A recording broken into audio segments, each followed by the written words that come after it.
Good morning, everyone.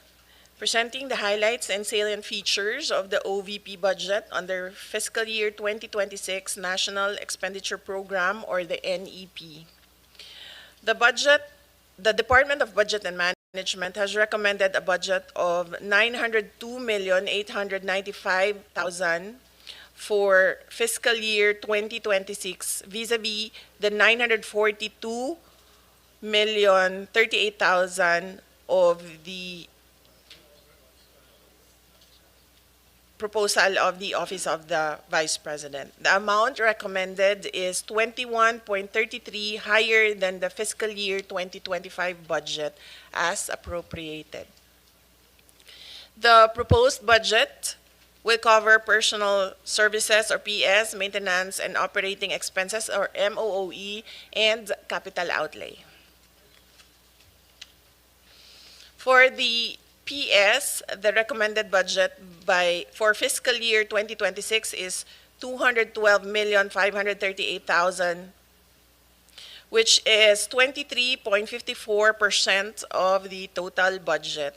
The amount is higher by 12.14% than the fiscal year 2025 PS level.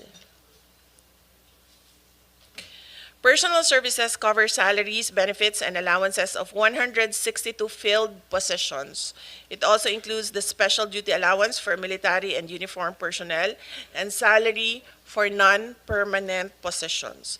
The total proposed PS budget, including retirement and life insurance premiums or RLIP, is 212,538,000.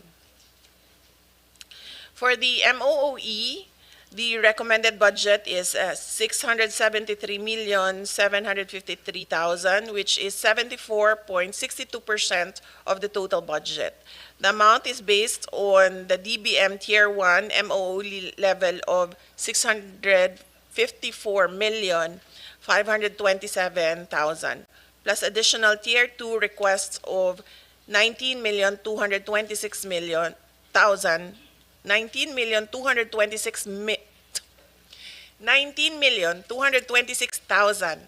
for the information and communication technology or ICT related expenses in line with the DICT endorsed Information Systems Strategic Plan or ISSP. The MOOE includes the allocations of the following: supplies and materials, as well as financial assistance subsidies, which are intended for goods and grants that will be directly received by the OVP target beneficiaries or clients, travel and representation expenses to support the operational needs of the OVP in implementing its programs and projects, including its ceremonial and executive functions, and for the provisions of professional services and rent lease expenses to cover the service fees of contract of service personnel, IT-related consultancy services as per the ISSP, and the operational needs of OVP central and satellite offices. As for the capital outlay, the total budget is 1.84% of the total recommended budget, or equivalent to 16.6 million.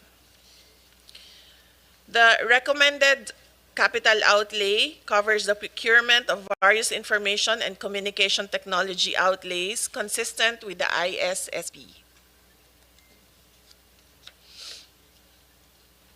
By appropriation source, the amount under agency-specific budget is 889,236,000 and 13,695,000 under automatic appropriations for the RLIP. Of the total amount of 902,895,000 under the fiscal year 2026 National Expenditure Program, 275,183,000 or 30.5% is allotted for various goods and grants under socio-economic programs of the OVP, which will directly benefit Filipinos. This excludes the logistics and other costs which are necessary to implement the programs. This is presenting the comparative budget of the OVP from 2020 to 2025 under the GAA and 2026 under the NEP. So in 2020, the budget was 708,019,000. In 2021, the budget was 908,790,000. In 2022, the budget was 713,408,000. In 2023, the budget was 2,356,614,000. And in 2024, the budget was 1,885,462,000. In 2025, the budget was 744,146,000. And currently, for 2026, under the NEP, it's 902,895,000. So this is the chart, the graph of the comparative budget. Prior to fiscal year 2023, the OVP's budget ranged from 700 to 900 million, and it was only in fiscal year 2023 and 2024 that the budget exceeded 1 billion pesos, primarily due to increased allocations for financial assistance and subsidy to support the provision of medical and burial assistance. For fiscal year 2025, the OVP budget returned to its pre-2023 levels with 744,015,000 allocated for 2025. The same budget level is maintained under the proposed 2026 budget with adjustments for inflation, including the mandated salary increases. Since 2020, and even with higher budgets in 2023 and 2024, the OVP was able to maintain a high full-year budget utilization or obligation rate of at least 85.55% at end year. Presented is the comparison between the 2025 and 2026 budgets under GAA and under NEP. The net increase of 158,749,000 is attributable to the following: personal services increase of 21,313,000 due to increase in number of field positions from 149 to 162, and the corresponding standard salary increases across all items. MOOE items with a total increase of 174,521,000 is for supplies and materials expenses. This is the increase in the provision for disaster relief and the rice programs, the financial assistance and subsidies for the Magnegosyo Taday program, the professional services, provision for existing contract of service personnel, the rent and lease expenses, and there is a reduction of 28,085,000 for representation expenses to partially support the requirement for PS.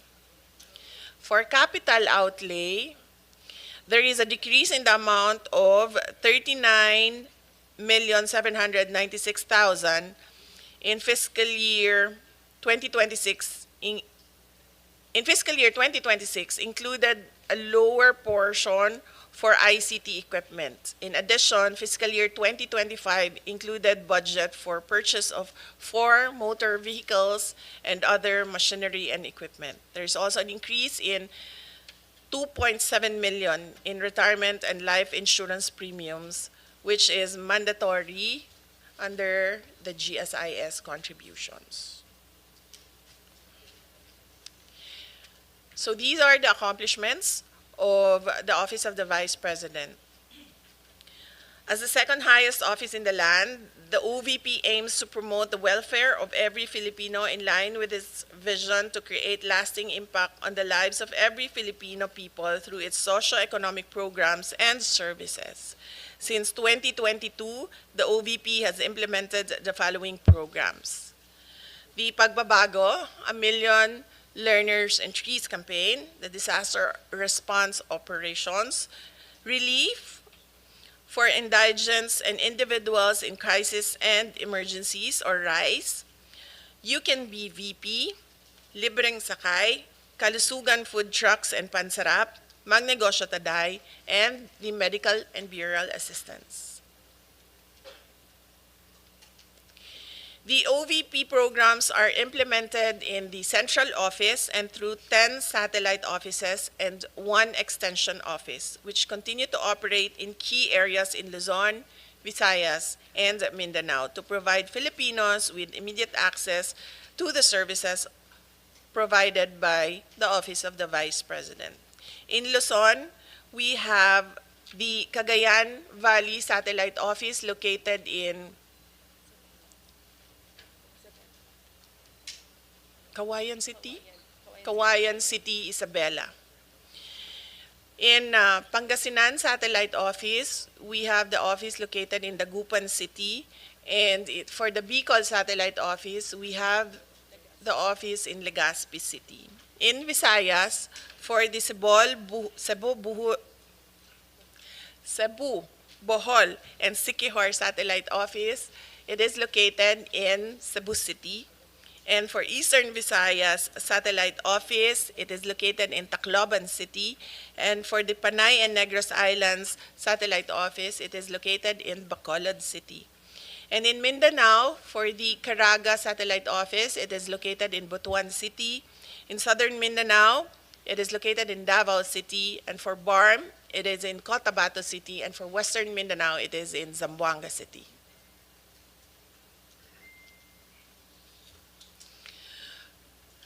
For fiscal year 2024, the OVP had a target of 1,013,620 beneficiaries for all the programs, and a total of 1,780,079 individuals and groups were served. The high performance was achieved with the help of 470 strategic partnerships that were established with government agencies, civil society organizations, medical institutions, and other external stakeholders. Likewise, the OVP successfully implemented 99% of all planned projects and achieved a high average satisfaction rating of 98% for its services, including the requests acted upon within the standard processing time. Finally, the office completed a total of 490 engagements with partners and stakeholders. As to the financial targets in 2024, the OVP obligation rate was above the 85% mark. The OVP had 85.55% budget utilization rate with 1.783 billion amounts obligated, and with the disbursement rate of 86.03% or 1.53 billion disbursed.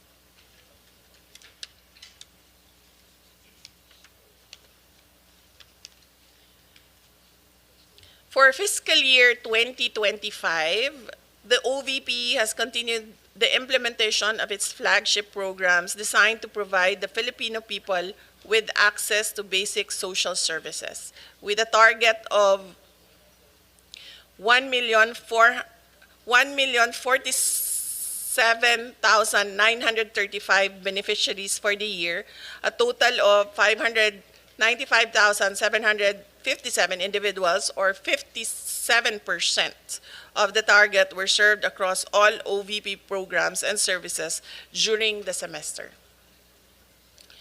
The OVP has also established 242 partnerships to support the development and implementation of its various initiatives. Notably, the OVP successfully implemented 100% of planned projects encompassing activities such as social preparation, technical assistance, and program implementation. Furthermore, the OVP achieved an average satisfaction rating of 97% for its services, exceeding the target of 90%. In addition, the office completed a total of 770 engagements with partners and stakeholders, further strengthening collaboration and support for its programs. As of June 30, 2025, the OVP has 756.33 million total release allotments and a continuing appropriation equivalent to 147.1 million, totaling the available allotment for the year to 903.43 million.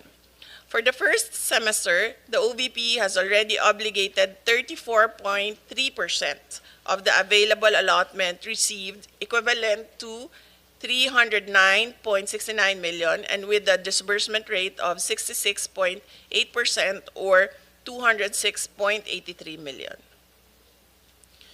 Although the current rate of 34.3% falls short of the mid-year target, the OVP's mid-year utilization rate remains consistent with previous years, which are below 50%, since some of the OVP programs are implemented only in the second semester of the year, such as the Pagbabago program, wherein bag distributions are made after the opening of the school year, and activities for disaster response, which are usually during the typhoon season starting July, and some procurements are ongoing. With these, the OVP remains on track in maintaining an obligation rate above 85% by year-end, as has been achieved in prior years. The OVP holds a distinct position in our bureaucracy. As the second highest office in the land, the OVP carries out functions that complement the work of other government agencies while advancing the well-being of the Filipino people. The proposed 902.895 million for fiscal year 2026 budget for the OVP will help us continue with our mission to deliver efficient, accessible, and responsive public service for the good of all Filipinos. Thank you, Mr. Chair. Thank you, Madam Vice